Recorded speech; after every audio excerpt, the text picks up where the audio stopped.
Asómate a Viveiro. Vive Viveiro.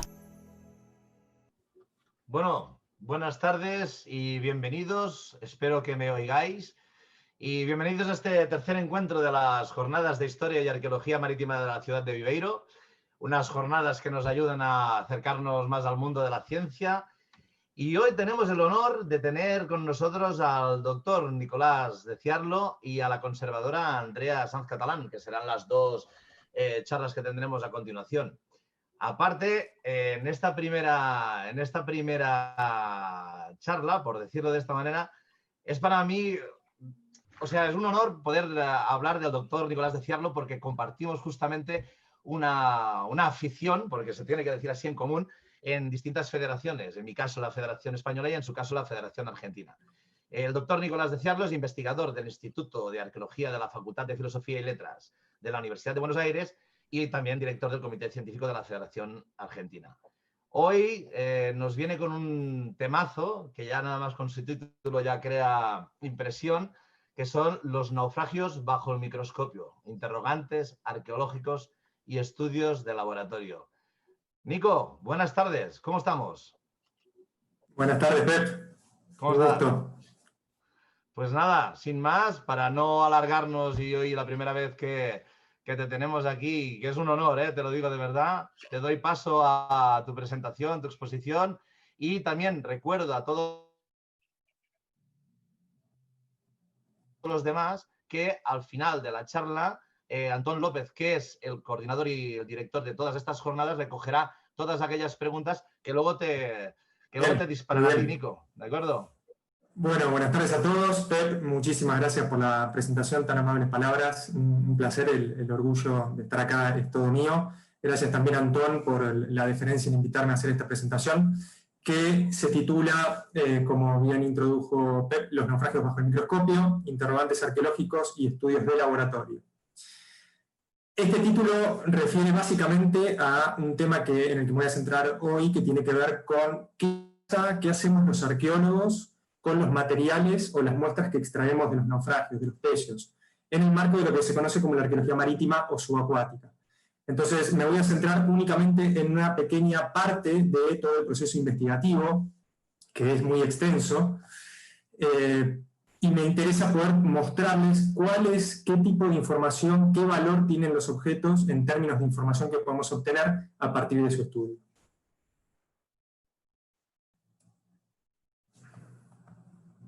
Esta presentación está estructurada en 3 partes. En primer lugar, voy a hacer una serie de reflexiones en torno a los naufragios entendidos como fuentes de información arqueológica e histórica. Varias de las apreciaciones que voy a hacer seguramente sean obvias para algunos de ustedes que son arqueólogos o que ya son especialistas y trabajan en este tema hace mucho tiempo, pero nos va a servir, y sobre todo para el público en general, nos va a servir para poder entender dentro de dónde se enmarcan los estudios arqueométricos, los estudios de laboratorio sobre los que les voy a hablar más específicamente. En segundo lugar, voy a hablar acerca de las aproximaciones arqueométricas y en particular arqueometalúrgicas, es decir, aquellas que están dedicadas al estudio de los metales.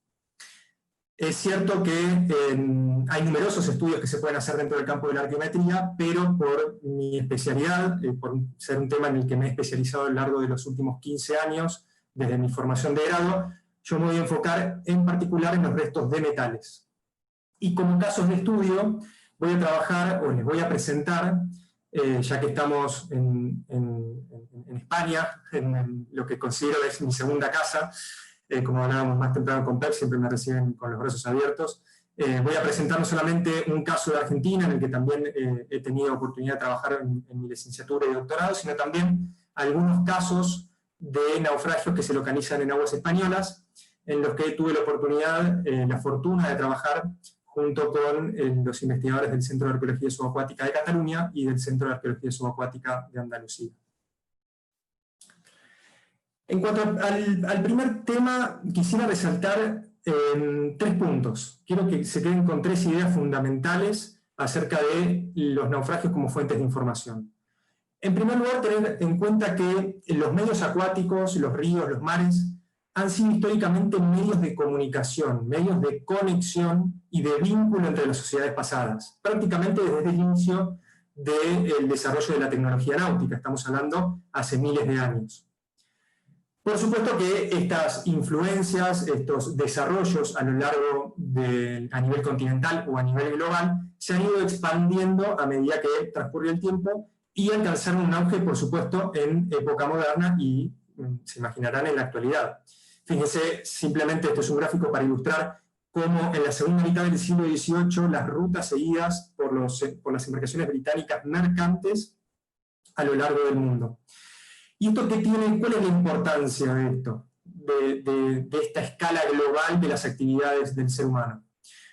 Bueno, básicamente que nos vamos a encontrar con restos de naufragios dispersos por todas partes, por todo el globo. En particular a mí me interesan, como ya les voy a contar, los temas que tienen que ver con los desarrollos tecnológicos en el ámbito europeo, en una época particular que es la del mundo moderno, el mundo que se constituye y que se va desarrollando poco a poco a partir del siglo XVI con la expansión del capitalismo y de los mercados internacionales. Entonces existe un sinnúmero de actividades en las cuales estuvieron involucrados estos naufragios que dan cuenta, son reflejo de esas actividades y también de las tecnologías de origen. Es decir, que nosotros nos podemos encontrar con un naufragio en la Patagonia o en el norte de Australia que puede estar dando cuenta de sucesos que ocurrían en Inglaterra.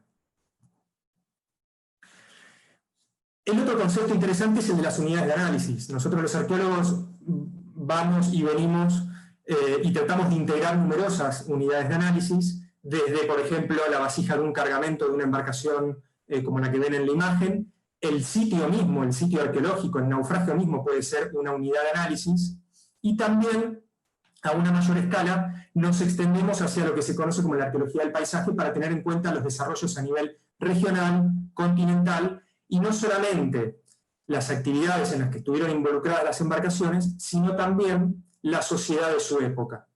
Hay que tener en cuenta que las embarcaciones no son más que un eslabón de una larga cadena de acontecimientos. Y nosotros, a partir de ese pequeño eslabón, de esa gran cadena de acontecimientos, podemos estudiar el resto de los fenómenos. Entonces estamos interesados, o a partir de la materialidad que encontramos en los naufragios, nos interesamos tanto por las historias particulares en las que estuvieron involucrados los sitios, los barcos, que pueden ser actividades de exploración, extractivas, de comercio, bélicas, rituales, etc. Pero también, además de estas actividades particulares, nos vamos a concentrar en el contexto sociohistórico que rodeaba a las embarcaciones. Y esto lo vamos a hacer a partir de los restos materiales. Hay un trabajo muy interesante, muy breve, pero muy interesante, que ya tiene más de 40 años, que fue escrito por Richard Steffi, un especialista en diseño y construcción naval, en materia de estudios arqueológicos, que se titula, bueno, en inglés, ¿no?, pero en castellano, Mínimos restos, máximos resultados. Y en este trabajo tan interesante lo que dice él es que, a diferencia de lo que ustedes están viendo en la imagen, que es el icónico barco de Gustavo Adolfo II de Suecia, el Vasa, que seguramente todos conocen, a diferencia de este tipo de sitios que son emblemáticos y son prácticamente únicos por el estado de conservación que presentan y, digamos, la historia arqueológica que los rodea, en general los arqueólogos nos encontramos con sitios que están en peores condiciones de conservación. Y de hecho, muchas veces trabajamos con sitios que están desarticulados y dispersos a lo largo de cientos de metros de costa. Lo que decía Steffi, es que el valor que tienen los sitios, el valor de estos materiales, de estos naufragios, no radica en lo bien que están conservados, sino en la aproximación, en cómo nosotros nos aproximamos y qué información podamos rescatar de cada una de las piezas, por más que sean piezas que están desarticuladas o dispersas. Entonces esto es crucial. Nosotros nos tenemos, como investigadores, como arqueólogos, hacemos hincapié en eso, en la información que podemos rescatar de la mínima muestra. Y acá, en este punto, entran en juego los estudios arqueométricos, la importancia de los estudios arqueométricos. ¿Por qué? Porque los estudios arqueométricos nos aportan una información muy valiosa, realmente muy valiosa, acerca de este tipo de sitios.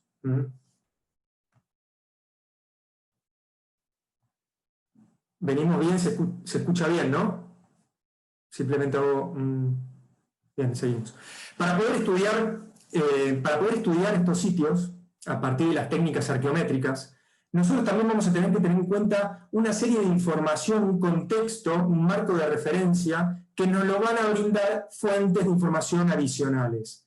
Desde el contexto histórico general, dentro del que se inscriben los barcos o los naufragios, datos específicos que podamos rescatar a partir de los tratados, u otros documentos escritos o gráficos de la época, información que puede estar almacenada en los museos, como pueden ser los modelos de arsenal para para época moderna, por supuesto, o las colecciones de artefactos recuperadas de otros sitios o en momentos.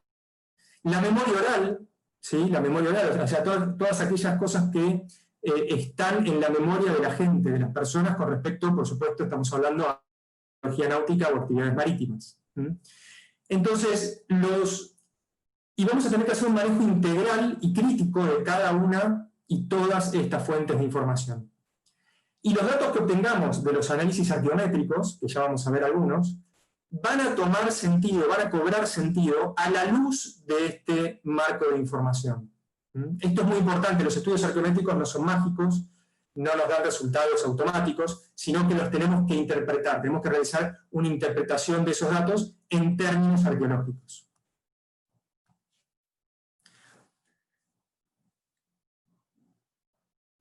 Las aproximaciones arqueométricas y arqueometalúrgicas tienen larga data, de hecho podríamos rastrear las raíces de la arqueometalurgia hasta por lo menos finales del siglo XVIII, durante las guerras napoleónicas, cuando se les encomienda a químicos muy prestigiosos de la época hacer análisis de composición de las campanas de las iglesias para poder determinar cuál era el porcentaje ideal, fundir esas campanas y luego fundir cañones para la guerra.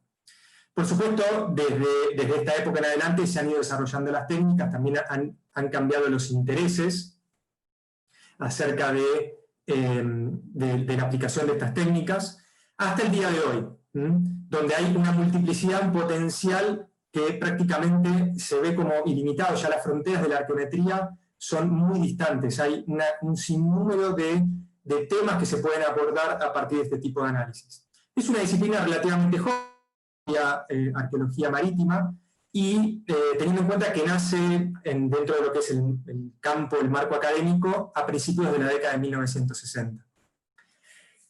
Desde entonces también se ha aplicado a restos de naufragios, y al igual que en el caso de la arqueometalurgia, ha habido un interés bastante grande por los restos de metal. Hay un tema también muy interesante que tiene que ver con la integridad de los objetos y por qué excavamos. ¿Por qué excavamos? ¿Cómo excavamos? ¿Y cuál es el resultado que obtenemos de esas excavaciones? Los arqueólogos, o el método por excelencia de la arqueología, por más que hoy en día existen otras aproximaciones menos intrusivas al patrimonio cultural sumergido, el método por excelencia sigue siendo la excavación. Y la excavación es un método destructivo, es decir, que altera el contexto original de los objetos. El arqueólogo interviene sobre ese contexto original y lo transforma. El contexto se pierde, pero el arqueólogo, a partir de esa excavación sistemática y de esa recopilación de información, hace un registro y un muestreo sistemático para poder luego, en el laboratorio, reconstruir la embarcación y el contexto de procedencia. Dentro de este escenario donde nosotros estamos alterando ese contexto, es fundamental y es una obligación que intentemos por todos los medios disponibles obtener la mayor información posible de los restos hallados. Y ahí, en este punto, entra nuevamente la arqueometría, ya que nos permite obtener información que no es posible alcanzar de otro modo, a través de otros medios más convencionales. Hay que tener en cuenta que los datos arqueométricos, los datos de la aplicación de microscopía, composición química, etc., ya veremos, son datos técnicos. Pero estos datos técnicos están guiados, están atravesados y motivados por interrogantes arqueológicos. Lo que motiva los análisis son preguntas de índole arqueológica. Esto es sumamente importante tenerlo en cuenta. Nosotros no aplicamos análisis simplemente por aplicarlos o porque están a la mano, sino que siempre intentamos responder una pregunta. Y para responder esa pregunta vamos a analizar muy bien cuáles son los métodos más aptos o ideales para poder dar una respuesta. Por supuesto, se trabaja desde la interdisciplina. El trabajo arqueométrico es un trabajo interdisciplinario, eminentemente.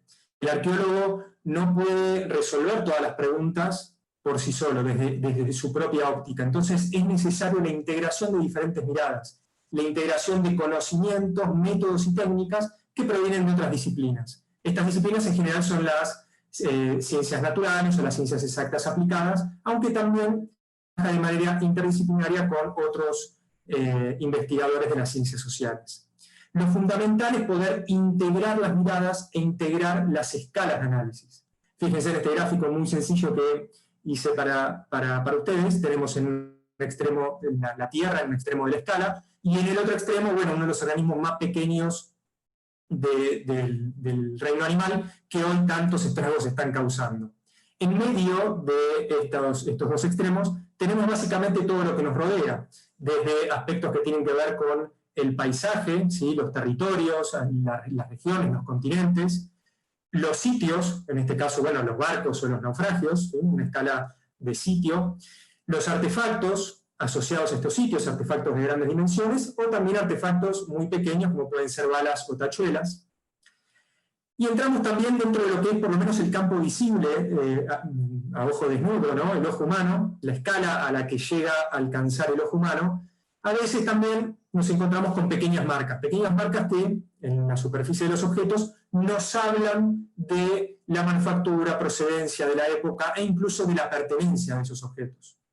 Pero más allá de estos pequeños objetos que podemos analizar por métodos convencionales o estas pequeñas marcas que podemos registrar con los métodos tradicionales, si ya nos extendemos hacia la derecha, el ojo humano tiene sus límites. Entonces necesitamos necesariamente, para obtener información de un grado microscópico o nanoscópico, otras herramientas. Necesitamos herramientas específicas que trabajen a esta escala y que nos aporten información que únicamente se aprecia a esta escala. Por supuesto, toda esta información que vamos a recopilar en esta escala tiene relación con lo que sucede en la escala del ser humano, de las actividades desarrolladas por el ser humano. Estas no son más que herramientas analíticas. Las herramientas de las que voy a hablar son herramientas, y como tal son instrumentos que y son sumamente útiles, por supuesto, para obtener datos, para sistematizar esos datos y para analizarlos. Y en este caso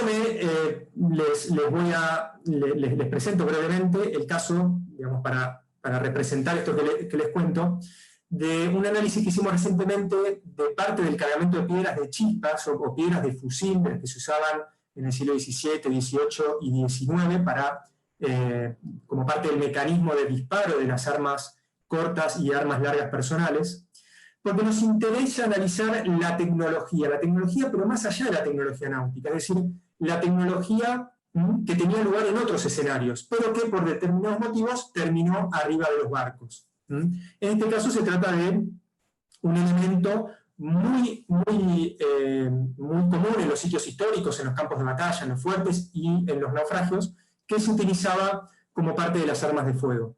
Lo que quisimos saber es, a partir de una muestra de 2.000 piedras de chispa que se encontraron en un transporte británico que se hundió en 1803 en Cataluña, a partir de 2.000 de piezas sin uso que eran transportadas para abastecer a los ejércitos, hicimos una selección de 200 y las analizamos a partir de una técnica que se llama morfometría geométrica, que se utiliza mucho en la industria, en la tecnología, en los análisis arqueológicos de la tecnología lítica, pero también en el campo de los estudios de la biología y de la evolución. Básicamente esta herramienta lo que hace es reconocer y cruzar variables morfológicas que es imposible que nosotros las crucemos por nuestros medios, digamos, sin medios físicos, ¿no? Entonces lo que hace es reconocer una serie de características técnicas de estos objetos y analiza las diferencias y semejanzas entre ellos. A nosotros lo que nos interesó es poder evaluar qué grado de estandarización presentaban las piedras de chispa en una época de plena revolución industrial, donde estas piedras se hacían una por una y a mano. No se hacían a máquina, se hacían en serie, pero no se hacían a máquina, se hacían una por una, un tallador las hacía una por una. Y nos encontramos con que sorprendentemente un altísimo grado de estandarización de las piezas, que es lo que se ve en este gráfico, de los puntitos azules, y donde a su vez los podemos comparar estas piedras sin uso con piedras de estas mismas características y esta misma procedencia, es decir, piezas inglesas, de otros sitios arqueológicos, pero piezas que habían sido utilizadas, y como habían sido utilizadas, habían ido cambiando su forma, se habían ido gastando.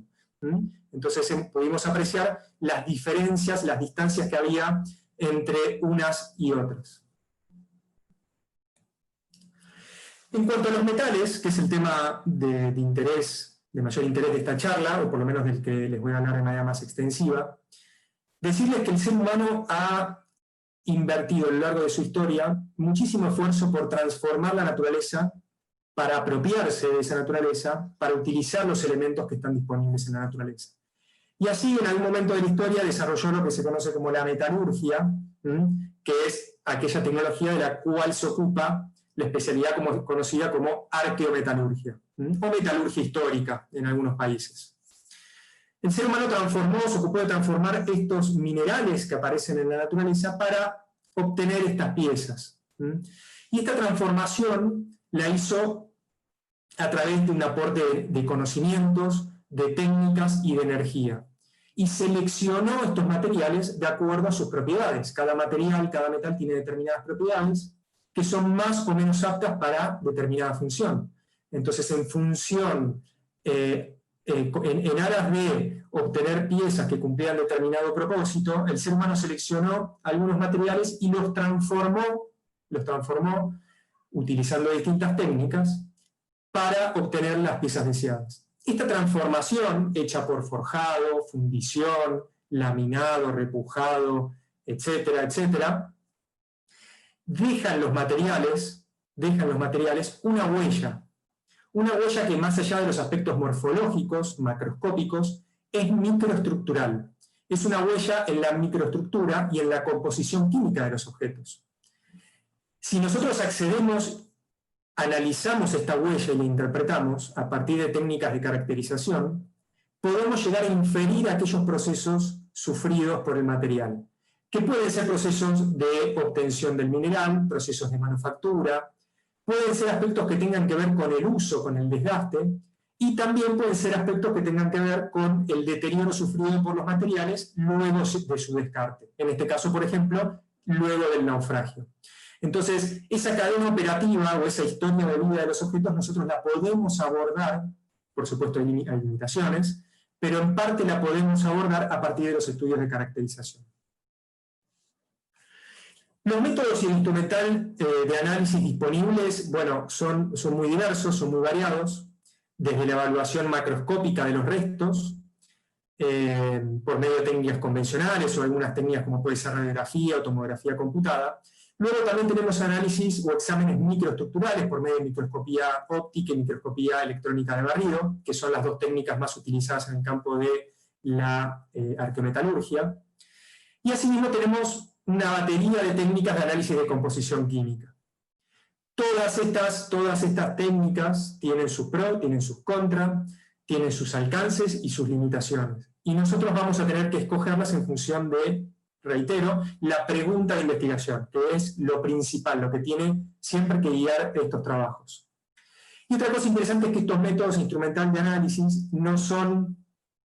por lo general, no responden a todas las preguntas, o un único análisis no alcanza para resolver una determinada pregunta. Entonces, lo que se aplican son múltiples técnicas, son múltiples los análisis que se realizan para poder resolver una determinada pregunta, porque en general estos análisis son de tipo complementario, se complementan, se articulan muy bien.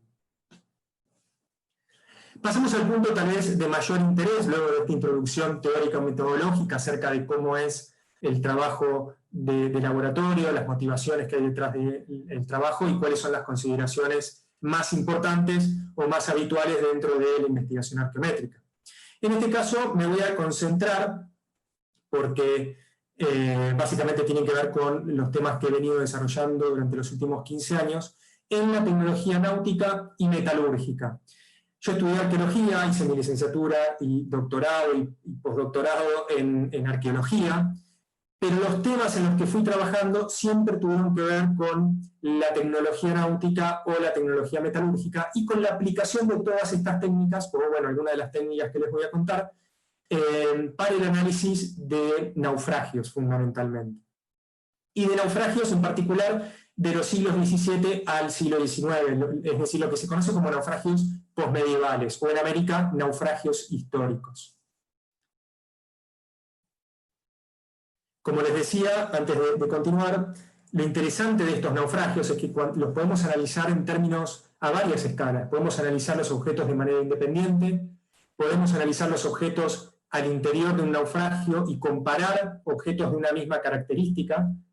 Por ejemplo, diferentes clavos los podemos comparar entre sí, diferentes anclas entre sí, y así sucesivamente.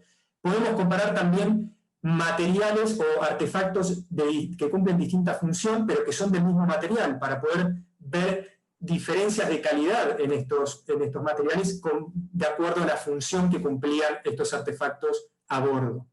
Y también, si ampliamos más la escala, y esto es tal vez lo más interesante y a lo que me dedico actualmente desde el doctorado y sigo en estas temáticas, a tratar de analizar comparativamente naufragios de una misma procedencia y naufragios de una misma procedencia y distinta época, y de distinta procedencia pero contemporáneos entre sí.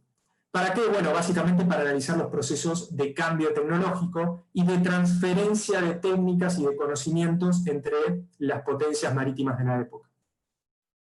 En general he trabajado con embarcaciones de origen español, británico y francés, que se encuentran no solamente en Europa, sino también en otras partes de Latinoamérica. Este sitio le tengo un aprecio muy, muy especial porque es uno de los sitios donde me formé durante mi licenciatura, mis primeros años de grado, y además tiene una cualidad no menor, que es una embarcación que se ha conservado en condiciones excepcionales. El sitio Swift corresponde a una corbeta de guerra británica que se hunde en 1770 en Puerto Deseado, en provincia de Santa Cruz, en la Patagonia Argentina, tras encallar con una roca que no estaba reportada en las cartas náuticas.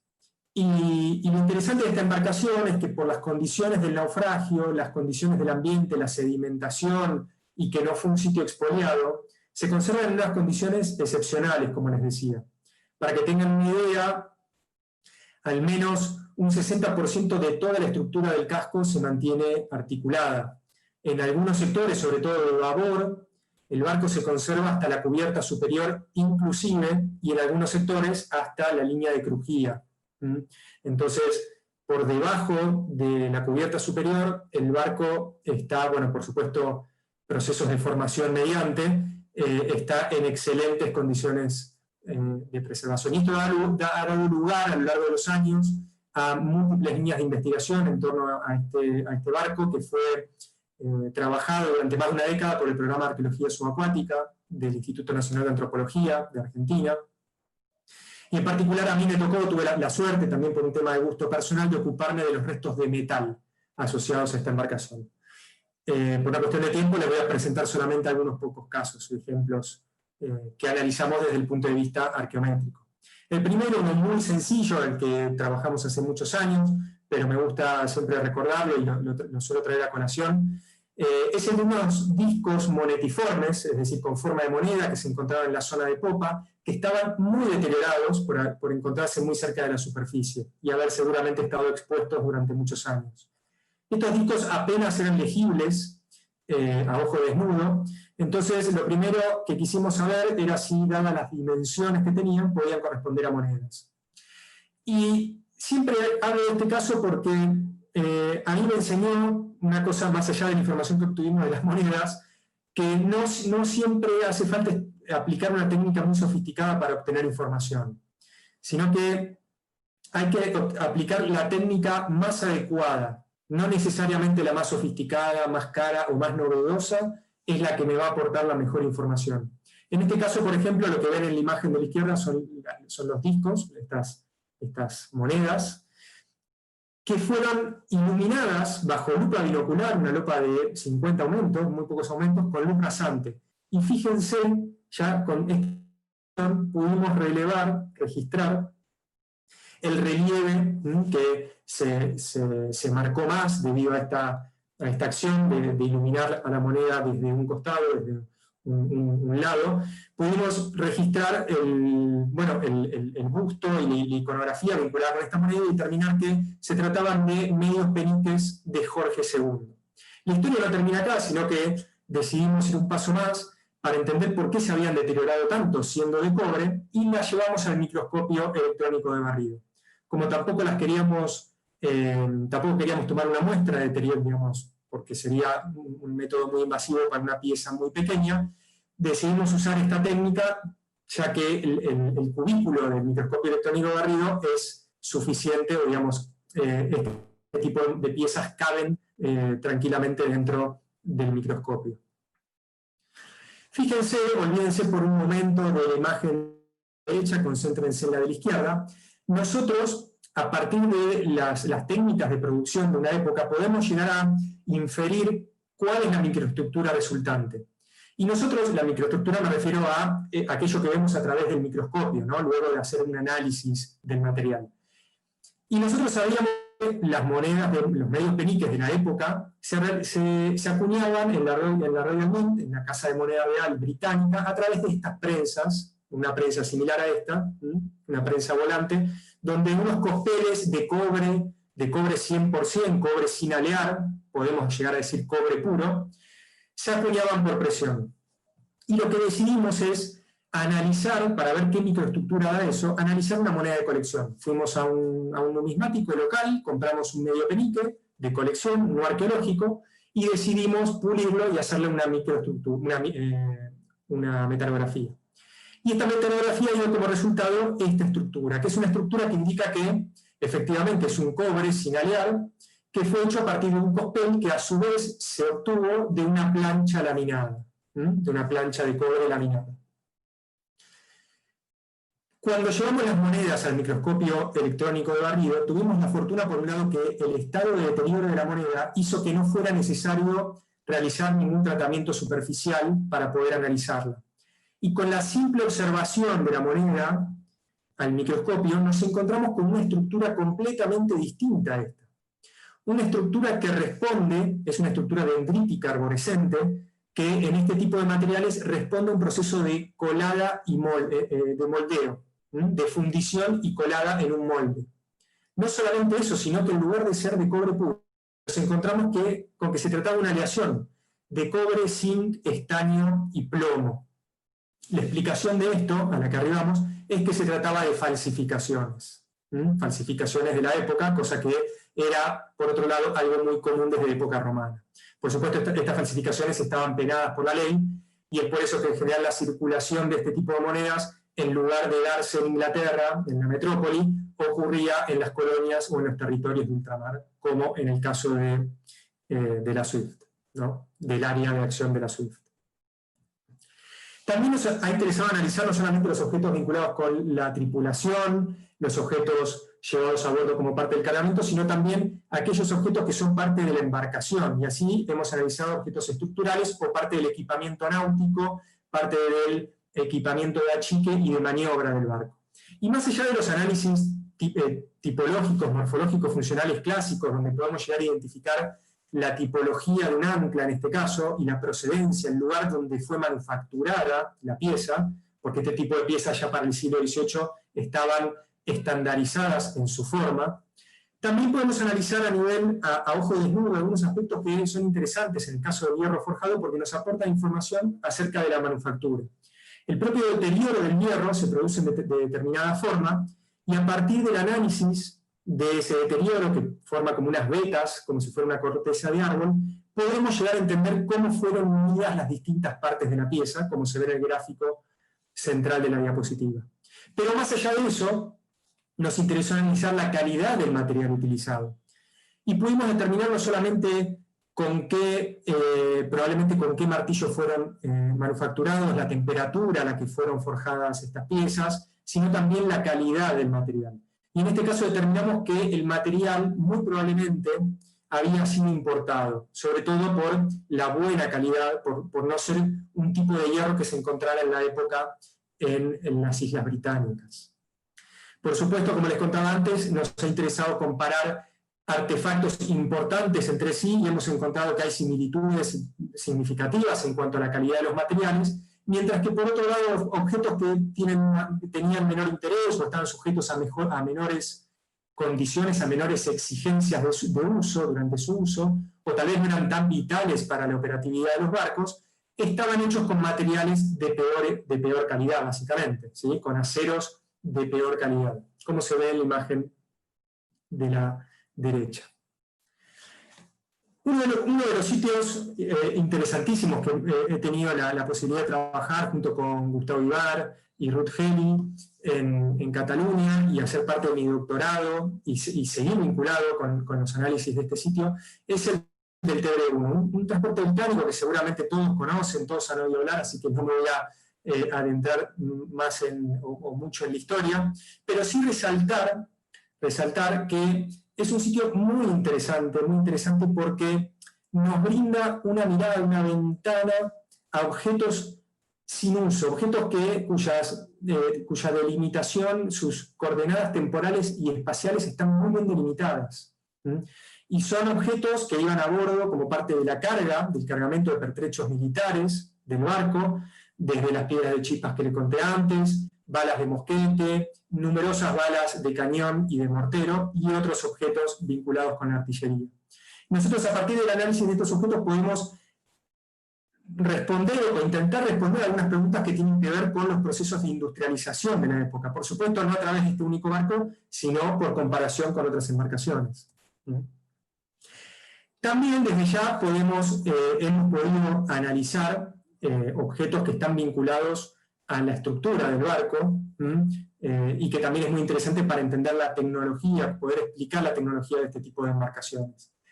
En este caso en particular me voy a referir a las planchas de revestimiento de forward. Ustedes ya seguramente las conocen, son esas planchas de cobre, de aleación de cobre, que se empezaron a usar a partir de del último tercio del siglo XVIII para forrar los cascos de los barcos por debajo de la línea de flotación y evitar así que la madera fuera deteriorada por el Teredo navalis y otros organismos perforantes de madera. Estas planchas de cobre son muy diagnósticas también, sobre todo a nivel temporal, en particular a partir de la introducción de las patentes y de las aleaciones de cobre que se utilizaron durante muchas décadas. En este caso concreto nos encontramos con planchas de cobre y lo que decidimos es hacer un muestreo representativo de las planchas de distintos sectores del casco, para poder analizar la homogeneidad de las planchas, o al revés, qué tan heterogéneo era el material de estas planchas, ya que era habitual que en la época se forraran estos barcos, pero también estuvieran sujetos a reparaciones periódicas y a reemplazos periódicos de las planchas. Y nos encontramos con que, sorprendentemente, hay un grado de homogeneidad muy significativo, que está representado por los elementos minoritarios del cobre. Es un cobre 99%, 99, tanto por ciento, pero los elementos minoritarios de ese 0,1% son los que nos dan cuenta de la homogeneidad del material, de qué tan homogéneo es el material utilizado. Que por otro lado nosotros podemos interpretar como que son planchas que probablemente se colocaron, o por lo menos todas provenían del mismo lugar, y se colocaron al mismo tiempo. Esto a su vez dispara otro interés arqueológico, tiene otras implicancias arqueológicas, ya que nos permitiría inferir, o por lo menos suponer, hipotetizar, que o bien el barco era una embarcación relativamente de construcción reciente, o que por lo menos había sido forrado recientemente en gran parte. Esto sobre todo es muy interesante si tenemos que evaluar o tenemos que realizar la identificación de la embarcación, ya que muchas veces estos datos de cuándo un barco fue forrado, cuándo fue reparado, cuándo fue construido, por lo general son datos que están disponibles para esta época. También analizamos parte del cargamento, o por lo menos un conjunto de tachuelas, de cientos de tachuelas que estaban como parte de la carga, y también nos interesó ver cómo era que en esta época, en plena revolución industrial, estos pequeños objetos que un barco llevaba, cada barco estaba forrado o necesitaba para ser forrado cientos de miles de estas pequeñas tachuelas. Aproximadamente un barco de 50 cañones llevaba 400.000 de estos pequeños clavitos. Nos interesó ver cómo estaban hechos y el grado de estandarización en la manufactura y el grado de control que hubo sobre la aleación utilizada. Nuevamente, tuvimos que analizar numerosas piezas y cada una de las piezas, a su vez, tuvimos que analizarla en a lo largo del objeto para poder evaluar no solamente la homogeneidad al interior de la pieza, sino también entre las piezas. Imagínense que el resultado fueron cientos y cientos de datos de composición química que era prácticamente imposible evaluar haciendo cuentas a mano, por decirlo de alguna manera. Entonces tuvimos que aplicar técnicas estadísticas especiales, como es este dendrograma jerárquico, que lo que nos dice básicamente también es qué tan parecidas o disímiles son las tachuelas en términos de composición química. Y lo que determinamos es que, sorprendentemente, el control que había en esta época, por lo menos para estas piezas, de la aleación, que era una aleación bronce de cobre, zinc, de cobre estaño, y con presencia de zinc, plomo y hierro, era un control muy grande, muy interesante. Pese a que se hacían, nuevamente, como en el caso de las piedras de el control era muy sistemático, pese a que se hacían de manera individual.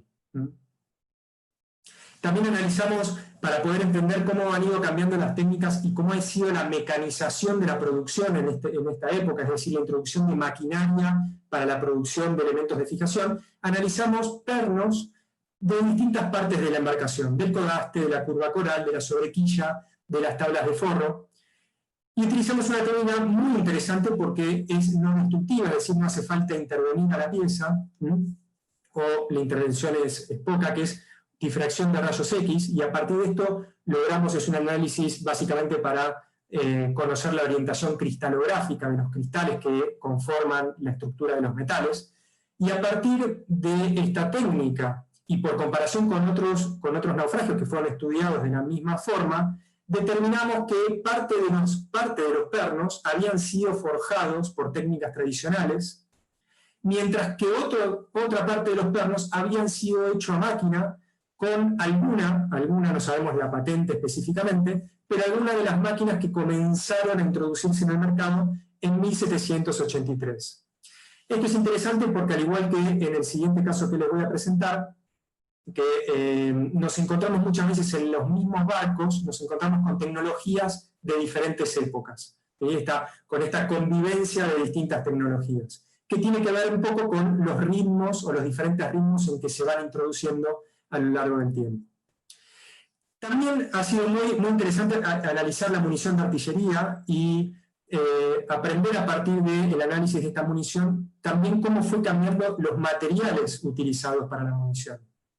Se habla históricamente del cambio de la fundición blanca a la fundición gris, un cambio que ocurrió paulatinamente entre el siglo XVII y el siglo XIX, y si comparamos barcos o municiones de barcos de estas distintas épocas, efectivamente hubo un cambio y una tendencia a utilizar este tipo de material, la fundición gris, que era menos frágil y por ende era más apta para las cuestiones vinculadas con la artillería.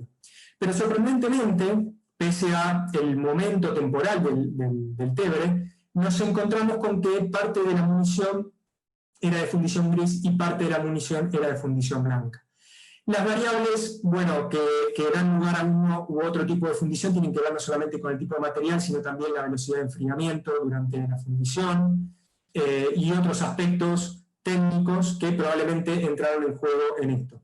Lo interesante, de nuevo, es que nos encontramos con tecnologías diferentes que conviven en un mismo sitio incluso, ni siquiera ya comparando sitios diferentes entre sí, sino que en un mismo sitio nos podemos encontrar con distintos tipos tecnológicos. Tampoco voy a hacer una introducción, tenemos poco tiempo, y bueno, ustedes ya conocen seguramente los sitios Bajo Chapitel y Camposoto, que son el Bucentaure de Fauvet, dos de las embarcaciones que pelearon en la batalla de Trafalgar y se hundieron en las aguas de Cádiz en 1805, y que fueron estudiados por el equipo del Centro de Arqueología Subacuática de Andalucía.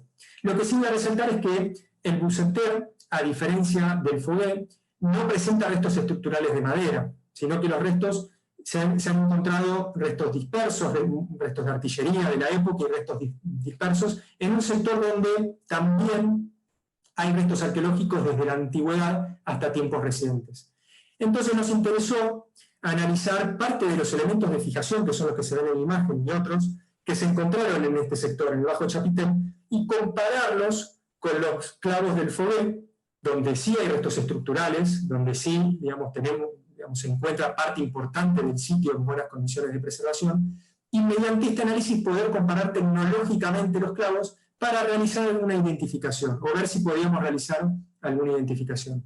Y nos encontramos con que, luego de una serie de análisis metalográficos y de composición química, nos encontramos con similitudes tecnológicas no solamente a nivel de cómo fueron fabricados estos clavos y pernos de cobre, sino también nos encontramos con similitudes en la composición, en elementos minoritarios de la composición, que se denominan las inclusiones, aquellos elementos producto del proceso de manufactura, elementos indeseados, pero que siempre quedan dentro del material. ¿Sí? Son estas escorias que se ven acá, grisecitas, y a partir de la identificación de este tipo de escorias muy particular, de estas inclusiones no metálicas muy particular, nos encontramos unas similitudes no solamente tecnológicas, sino también en cuanto al material. A partir de esto lo que podemos decir, no podemos aseverar con total certeza que esos clavos hayan pertenecido al Bucenter, pero sí podemos decir que tecnológicamente son muy parecidos a una embarcación contemporánea y de la misma procedencia. Que en arqueología, bueno, no es poco, sobre todo cuando nos manejamos con materiales aislados, materiales para los que no tenemos tanta información contextual. Para finalizar, espero estar más o menos en horario, decirles, recapitulando los temas que trabajamos, hacer hincapié en que los naufragios, además de aportarnos información técnica sobre la construcción naval, además de aportarnos información sobre las actividades en las cuales estuvieron involucradas las embarcaciones al momento de naufragar, también son fuentes de evidencia importantísimas sobre los procesos de experimentación y cambio tecnológico, incluso sobre tecnologías que no son necesariamente del ámbito náutico. Por otro lado, la geometría es una herramienta o un campo disciplinar sumamente interesante y fructífero para poder analizar estos cambios tecnológicos, y nos aportan datos analíticos de gran interés que no podemos obtener por otros medios. Realmente no hay otra forma de obtenerlos que a partir de la aplicación de estas técnicas. Pero no dejan de ser datos propios de las ciencias.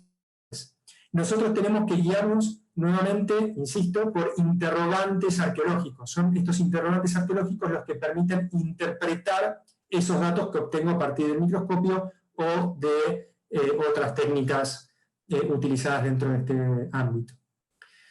Por otro lado, para poder hacer esta interpretación, es crucial hacer un manejo crítico e integral de todas las demás evidencias documentales y restos arqueológicos con los que nos manejamos los arqueólogos. Es decir, no perder de vista, por más que yo esté trabajando con una pequeña pieza y bajo la lupa o bajo el ocular del microscopio, no perder de vista que esa pieza es parte de un todo, en este caso de un sitio, y a su vez es parte de un contexto aún más general del cual formaban parte. Y en ese sentido, el punto 4 viene a resaltar justamente esto, la necesidad de articular escalas, tanto temporales, ¿sí? Análisis diacrónicos, análisis a lo largo del tiempo, como espaciales. Ir más allá de los límites de los sitios. Y no más allá de los límites de los sitios, no como una metáfora, sino realmente comparar distintos sitios entre sí. Esta comparación nos va a permitir abordar procesos que no es posible trabajar desde un único sitio. Bien, es todo por hoy. Muchísimas gracias. Quiero agradecer sobre todo a quienes me invitaron y a todos los colegas, numerosos colegas que a lo largo de los años con los que he tenido el placer de trabajar, que me han enseñado muchísimo y con los que sigo trabajando activamente en este tipo de temas tan interesantes de los cuales espero tener novedades pronto con otras líneas de investigación. Así que, bueno, finalmente muchas gracias a ustedes por su amable participación y quedo atento a las preguntas que tengan y a cualquier comentario. Nico, doctor Nicolás de Cierlo, ahora sí que, oye, muchísimas gracias. Es impresionante. Sé que hay una potente batería de preguntas que van a venir a continuación. Para los que se han integrado un poco más tarde, recordaros que ha sido una intervención del doctor en arqueología Nicolás de Ciarlo, investigador permanente del Consejo Nacional de Investigaciones Científicas y Técnicas del Instituto de Arqueología de la Facultad de Filosofía y Letras de la Universidad de Buenos Aires, y un orgullo para mí que seas mi homólogo, o ser homólogo es la presidencia del Comité Científico de la Federación Argentina, en la cual pues estamos trabajando, ya hemos comenzado a trabajar, lo podemos anunciar mano a mano, y me ha hecho mucha ilusión ver que me has puesto, que me agradeces a mí. Hay que agradecérselo a Antón. Pero muchísimas gracias, Nico. Espero que nos veamos pronto, que estaremos en contacto muy pronto. Y paso la palabra a Antón, porque ya te digo, hay una batería de preguntas importantes, así que ponemos la directa. Antón. Muy bien. Hola, Nicolás. Enhorabuena por la exposición. Muchas gracias. He de decirte que aquí en la Ría de Viveiro tenemos unos magníficos pernos en la fragata Magdalena esperándote. Allí estaré. El año que viene, si Dios lo quiere, allí estaré. Para la hora que le hacemos un hueco. Bien, hay muchas preguntas. Vamos a ir por orden. Y aquellas que no puedan ser contestadas ahora, te las pasaremos por escrito para que las contestes más adelante. Por supuesto. A todos los que estáis escuchándome ahora, no os preocupéis que si no se os contesta la pregunta, se os contestará más adelante, pero hacerla, dejarla escrita por el chat, por favor. Vamos a ver, la primera pregunta viene por parte de José Medinilla, que pregunta: ¿qué conclusiones se han podido deducir de los estudios de caracterización de los metales? Bueno, es una pregunta sumamente amplia que no tiene una única respuesta, porque yo simplemente en esta presentación quise ilustrar algunas de las numerosísimas y diversas preguntas que se pueden responder a partir del estudio de los metales. Entonces, si es algo más concreto, seguramente se lo pueda responder, pero básicamente en términos muy amplios tienen que ver con preguntas vinculadas con los conocimientos y los usos de esos metales, los conocimientos y las técnicas de manufactura y los procesos que han sufrido esos metales a lo largo del tiempo. Es decir, es amplísimo. En realidad, depende, para responder a esa pregunta, tendría que ser una pregunta más específica, ¿no? Sobre qué aspecto particular, de qué tipo de metal o de qué tipo de artefacto estamos hablando. José Medinilla, ya sabes, específicalo en el chat del grupo, del foro, y le pasaremos la pregunta más específica. Gema Infante, en cuanto a tipología de buques, pregunta cuál ha sido el que más te ha llamado la atención y por qué. He trabajado, esto no lo comenté, aunque estaba en una de las filminas de introducción a los casos de estudio. He intentado, muchas veces es difícil dar ¿no? con los tipos de buques que uno quisiera trabajar, pero he intentado trabajar desde embarcaciones menores, por ejemplo, embarcaciones que se denominan dentro de la Armada Británica desclasificadas, o sea, debajo de las fragatas de sexto orden, embarcaciones que pueden ser corbetas, bergantines, etc., hasta con navíos de línea. Y este interés radica no tanto en que algunas sean más interesantes que otras, sino que he querido ver de alguna forma si había diferencias en torno a la tecnología utilizada en un tipo de embarcación y en otro tipo de embarcación, más allá de las diferencias obvias que tienen que ver con las dimensiones. No tienen las mismas dimensiones, por ejemplo, los pernos que llevaba el Victory que los pernos utilizados en la corbeta Swift. Entonces, no es que me hayan llamado más la atención unas que otras, pero sí he intentado realizar alguna comparación entre ellas. Y lo que sí, tal vez lo más interesante, es trabajar con las embarcaciones menos conocidas desde el punto de vista documental. Y en ese sentido, los navíos de línea o las fragatas suelen estar mejor estudiadas desde el punto de vista historiográfico, y hay mayor información documental disponible por cuestiones de registro de la época, pero también porque así han sido estudiadas a lo largo del tiempo, que las embarcaciones más pequeñas. Entonces, en ese sentido, A mí en estos momentos me está interesando tal vez más volcarme por ese lado, ¿no? Para ver si puedo dar algún tipo de respuesta a cuestiones que no estén registradas históricamente. Bien. O sea que si un día en Viveiro encontramos la corbeta La Propost, te llamamos. José María Corona pregunta: cuando aparecen materiales con una alta cantidad de concreciones, aunque hayan sido limpiados previamente, ¿pueden verse alterados en los resultados de los análisis? Sí, totalmente. Las concreciones, un objeto concrecionado desde un objeto que puede estar alterado en su composición química o estructural a nivel superficial, o incluso un objeto que puede estar deteriorado por completo, 100%. Nosotros nos hemos encontrado con todos los casos, desde objetos concrecionados que solo conservaban en su interior la impronta del objeto original, quedaba el hueco con el negativo del objeto, y gracias a ese negativo también hemos podido hacer réplicas de las piezas. Por más que no quedaba ningún resto metálico, pudimos replicar las piezas con resinas sintéticas, sobre todo para fines expositivos o para estudiarlas desde el punto de vista morfológico. Pero también lo que nos encontramos por lo general es que con materiales que están deteriorados a nivel superficial o incluso ampliamente deteriorados. Hay un tema importante en este punto, y es que nosotros tratamos de realizar los muestreos de los objetos en los sectores que no están alterados, o sea, los sectores internos. En general hay toda una discusión con los conservadores, seguramente Andrea podrá contar mejor esto, entre arqueólogos y conservadores, porque nosotros queremos cortar las piezas para analizarlas y los conservadores no nos dejan. Y siempre, o muchas veces se dice, no, pero voy a sacar un pedazo del lugar que esté en peores condiciones, ¿no? Que ya está deteriorado. Bueno, no es lo conveniente.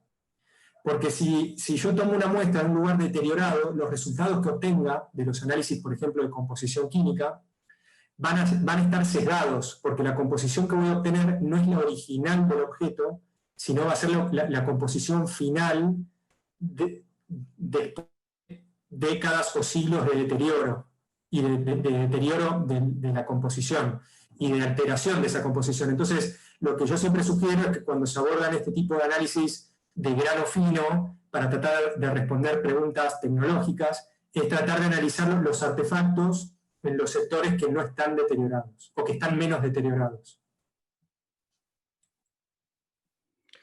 Bien, te voy a hacer la última pregunta, porque ya son 1:30 y tiene que pasar nuestra compañera Andrea.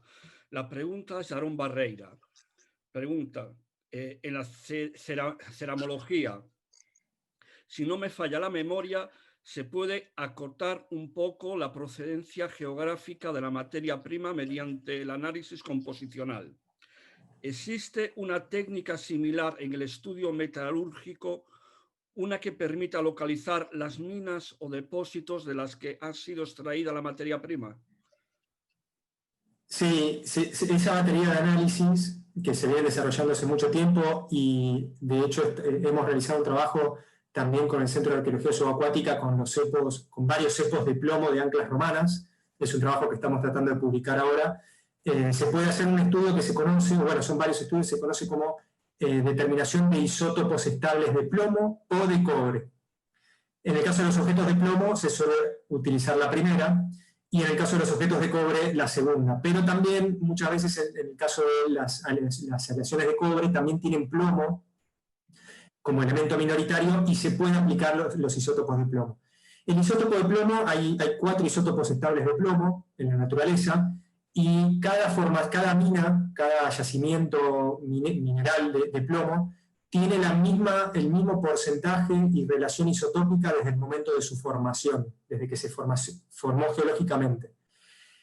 Y lo más interesante es que esa proporción isotópica no cambia por los procesos metalúrgicos. Es decir, que si yo fabriqué un objeto cualquiera con un mineral de cobre de las minas de Cartagena-Mazarrón, de un objeto de plomo con las minas de plomo de esa región, las proporciones isotópicas van a ser las mismas, por más que lo funda, que lo forje, que lo vuelva a fundir. Entonces, si analizo las proporciones isotópicas de mi pieza arqueológica y la comparo con las proporciones isotópicas de la mina, y hay coincidencias, puedo decir con un alto grado de probabilidad que procede de esa mina. En realidad el análisis no es así, sino que es por descarte. Yo tengo que tener en mis manos una gran base de datos de minas de plomo analizadas a nivel isotópico, y luego, con esa base de referencia, es una base de contrastación, con los análisis que yo obtengo en mis piezas arqueológicas, puedo descartar aquellas minas de las que con seguridad puedo decir que no procede el material. Si las relaciones isotópicas son diferentes, puedo decir con seguridad que el material, por lo menos de esa mina, no viene. Si hay similitudes, puedo decir con probabilidad que puede venir de ese lugar, pero podría venir de otro lugar también. Entonces, es un análisis muy, muy interesante, pero por descarte. Y solamente es válido para el caso de los elementos de plomo o de cobre. Muchas gracias, Nico. Y continuamos, damos paso a la segunda charla de este encuentro. ¿Pero qué es FEDAS? FEDAS es la Federación Española de Actividades Subacuáticas, es decir, la organización que engloba las federaciones autonómicas, clubes de buceo y federados de nuestro territorio nacional. FEDAS, a su vez, pertenece a CEMAS, la Confederación Mundial de Actividades Subacuáticas, cuyo fundador y primer presidente fue el mismísimo Jacques Cousteau. Como decía, FEDAS pertenece a CEMAS, organización con más de 50 años de historia y cuya formación en buceo está homologada y reconocida en más de 130 países de 5 continentes. Eso significa que si perteneces a FEDAS, puedes bucear en cualquier lugar del mundo. El seguro FEDAS tiene cobertura internacional y contarás con el respaldo de una gran organización y equipo humano. Vale, también puedes bucear en otros países con carné de una empresa privada que imparta cursos de buceo, es cierto. Pero, ¿por qué pertenecer a FEDAS? FEDAS no es una empresa, es una organización sin ánimo de lucro. Eso quiere decir que lo que recauda gracias a los cursos y a las federativas va directamente a impulsar actividades deportivas. Ya puedes competir a nivel internacional en más de 10 disciplinas, a conservar el medio marino mediante la creación de grupos de trabajo que dan soporte a iniciativas medioambientales, a proteger el patrimonio histórico-cultural subacuático colaborando con universidades y grupos de arqueología subacuática, a hacer llegar a todo el mundo los valores del deporte y la pasión por el medio marino, fomentando el buceo adaptado y realizando actividades para personas en riesgo de exclusión. No está mal, ¿verdad? Como ya he dicho, FEDAS no es una empresa. Es una organización que fomenta nuestra unión como buceadores y amantes del mar. Es compartir. Es no dejar de aprender. Es solidaridad. Es la suma de todos. Por eso, yo soy FEDAS. Yo soy FEDAS. Yo soy FEDAS. Yo soy FEDAS. Yo soy FEDAS. Yo soy FEDAS. Yo soy FEDAS. Yo soy FEDAS.